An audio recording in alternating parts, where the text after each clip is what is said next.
अस्सलामु अलैकुम वरहमतुल्लाहि वबरकातुहू। बरहमी बूटी के बारे में बहुत सारे अहबाब ने, बुजुर्गों ने, बच्चों ने, बड़ों ने, पढ़े लिखे लोगों ने इस्तफसार फरमाया कि बरहमी बूटी के बारे में मैं अर्ज़ कर दूं। उससे पहले मैं आपको बात समझा दूं कि मैं क्या कह रहा हूँ। देखो, एक होता है डॉलर, डॉलर सुना है, एक होता है धर्म, एक होता है रियाल, फिर एक होता है धर्म, फिर एक होता है धर्म भरम।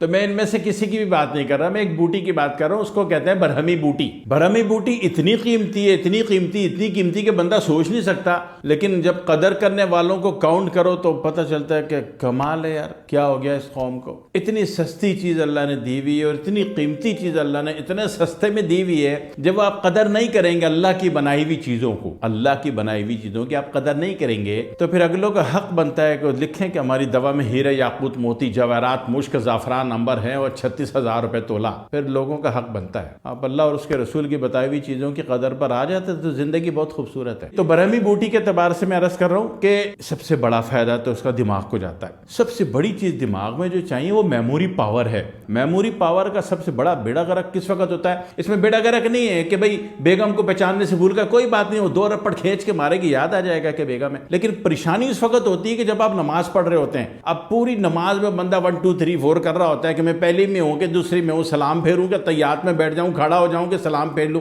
अजीब डंडी मार रहा होता है, कहता है यार बस आखिरी कसद ये कि बस ये आखिरी रकात है। नमाज में बड़ी गड़बड़ हो रही होती है, तो उस वक्त ये बूटी आपका साथ देती है। सोच तो सही। इसी तरह बंदा कहता है मैं मुताला करता हूं, अभी मैंने किताब पढ़नी, 2 किताब पढ़नी है जनाब वाली, मैंने सही बुखारी ले ली, सही मुस्लिम ले ली और मुवत्ता इमाम मालिक ले ली। मैं चाह रहा हूं कि यार मैं पढ़ तो लूं, लेकिन जब मैं जिंदगी में बोलूं तो ये चीज मुझे याद आए कि किस सिम्टम में मैंने क्या पढ़ा था। अभी मसला है कि वो याद, वो मेमोरी बैंक काम ही नहीं कर रहा, तो उसका जो इलाज है वो बरहमी बूटी है। अच्छा, अब इसकी थोड़ी सी और सुन लें। आप कहते हो जनाब अली के, आप खुद कहते हो, अपने मुंह से कहते हो, पूरे का पूरा जापान, पूरा चाइना, पूरा कोरिया, दोनों कोरिया, पूरा वियतनाम, सिंगापुर पता है कुछ जजीरे तो झोपड़ियां थी, आज आसमान से बातें कर रहा है सिंगापुर। ये सारे ममालिक, तो वहां ये सारे लोग इंतहाई ज़हीन होते हैं, इंतहाई फतीन होते हैं। जापान चीजें ईजाद कर रहा है, चाहे 2 मिनट में आपको मार्केट में वही चीज सस्ते में दे रहा है। और फिर कोरिया है, कोरिया को देख लो, वियतनाम को देख लो, उसकी तारीख उठा के देखो वो है क्या भला। तो ये सारे के सारे मुल्क कुछ गौर करेंगे कि खाते क्या है ये।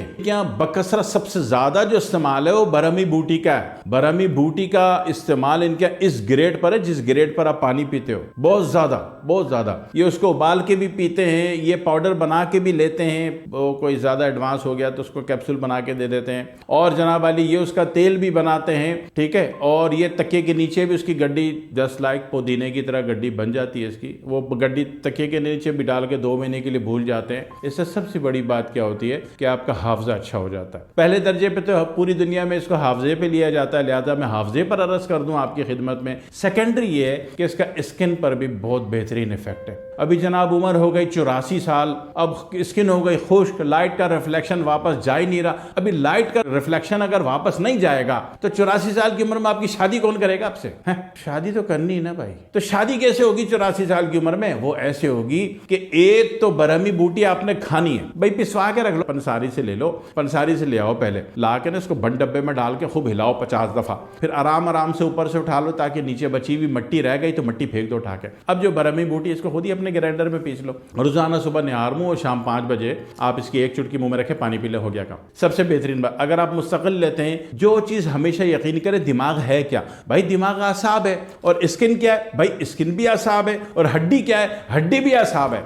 तीनों के तीनों न्यूरोलॉजी से ताल्लुक रखते हैं, आपका दिमाग, आपकी खाल और आपकी हड्डियां। जनाब अली, ठीक है, तो ये तीनों को फायदा देता है। अब खुद ही फैसला कर लो कि जब दिमाग को अच्छा करता है, दिमाग को तेज करता है, हाफजे को अच्छा करता है, तो भाई साहब वो अलग बात है कि आपने देखा होगा कि जो जिसका हाफजा ज्यादा अच्छा होता है वो थोड़ा सा कीना परवर भी होता है, ठीक है। थोड़ा इत्तेदाल में चलना है, प्यार मोहब्बत से ना, किसी की अख्तलफी ना हो जाए, जुल्म नहीं होना चाहिए। तो जब जिस चीज से दिमाग को फायदा पहुंचेगा, याद रखिए कि हमेशा उस चीज से स्किन को भी फायदा पहुंचेगा, उस चीज से हड्डी को भी फायदा पहुंचेगा। बस बात ही खत्म। अब आप खुद ही 300 बीमारियां तीनों यूनिट में निकाल लो और फायदे में आ जाओ। इसी तरह जनाब वाली, खाने के साथ साथ जो बुजुर्ग उम्र के लोग हैं, अगर वो उसकी 1 चुटकी रोजाना लेके उसमें 1 कतरा कोई से भी तेल, सरसों का ले लो, तेल मिला के वो उसको मल के जनाब वाली अगर चेहरे पर मल लें, स्किन पर मल लें, तो यकीन करो कि 84 साल की उम्र में इस काबिल हो जाएंगे कि आपको रिश्ता आ जाए और आपकी शादी हो जाए। है ना, शादी होनी बड़ी जरूरी है। और फिर जब हो जाए तो फिर दुआ में याद रखिएगा। वस्सलामु अलैकुम वरहमतुल्लाहि वबरकातुहू।